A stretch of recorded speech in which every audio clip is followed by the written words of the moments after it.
ও গো যে ছেলেরা পেশা করে কলম নেবে না, যে ছেলেরা পেশা করে কলম নেবে না,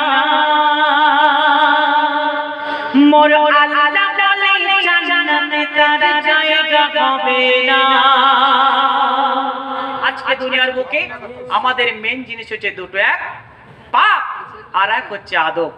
আমাদের মা বোনেরা যদি সারা জীবন মাথা ঠুকে ঠুকে মাথার ঘেনুগুলো বার করে ফেলে, তবুও কোনো কাজে আসবে না যদি তারা মাথার চুল, তাদের অঙ্গ প্রত্যঙ্গ যদি না ঢেকে বেড়ায়।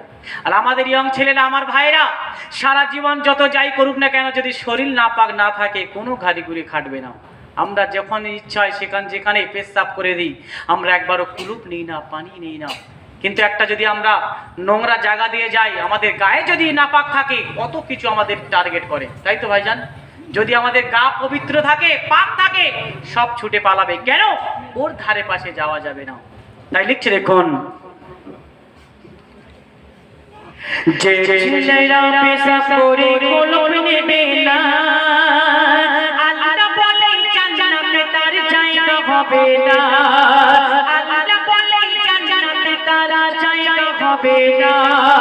মোর নবীজির নাম শুনে যে দরদ পড়বে না, মোর নবীজির নাম শুনে যে দরদ পড়বে না, আল্লাহ বলে কাল হাসরে সে জায়গা পাবে না। এবারে আমার মা বোনদের পালা। আমার মা বোনেরা কি বলবে হয়তো ঠিক নেই, তো যাই হোক মন দিয়ে শুনবেন। হ্যাঁ বাচ্চারা, মন দিয়ে শুনবেন কি বলছে দেখুন। ও গো আজান হলে যে মেয়েরা দেয় না মাথায় কাপড়, আর বিয়ের পরে দেখবে গায়ে স্বামী গাজা। এই বাচ্চারা ঠিক বললাম না ভুল বললাম? হ্যাঁ, তুমি মাথায় কাপড় দেবে না, ফেরি দিয়ে রাস্তাঘাটে বেড়াবে, তুমি হাফেজ মাওলানা নেবে নাকি? তাই তো নাকি ভাইরা? আমার ওখানে মায়েরা আছে, মায়েরা হাসতে হবে। ঠিক বলেছি না বল? কোনোদিন হবে না। তাই বলছে দেখুন, ও গো আজান হলে যে মেয়েরা দেয় না মাথায় কাপড়, আর বিয়ের পরে দেখবে তাদের স্বামী গাজা করে।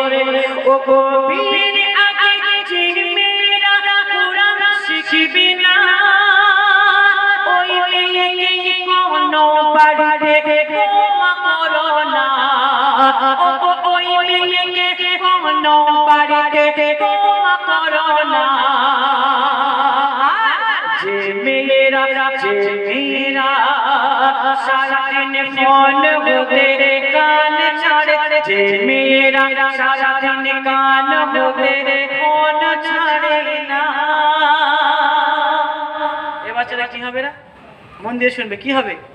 সেই সমস্ত মেয়েদের সারাদিন রান্না করছে, কাজ করছে, কিন্তু ফোন ছাড়ছে না, তাই তো নাকি? এখনকার মেয়েদের আবার জিজ্ঞাসা করলে, মা দেখাশোনার সময় তুমি কতটা কোরআন শরীফ জানো গো? তখন বলে গেছে আমি 35 পারার হাফেজে চলছে। আমার 35 পারা আমার খতম হয়ে গেছে, 35 পারায় পড়ছি। কিন্তু যখন বিয়ের পরে শ্বশুর বাড়ি গিয়ে সে ধুলো লেগে যায়, তবুও ঝাড়ার সময় পায় না, এমন অবস্থা হচ্ছে। তো দেখুন, সেই উদ্দেশ্য করে বলছে দেখুন, কি বললাম যে সেই সমস্ত মেয়েদের কি হবে লিখছে দেখুন, ও গো যে মেয়েরা সারাদিন কান হতে ফোন ছাড়ে না, তাদের চারবার বিয়ে হলে কোনো স্বামী টিকবে না। তাদের চারবার বিয়ে হলে কোনো স্বামী টিকবে না।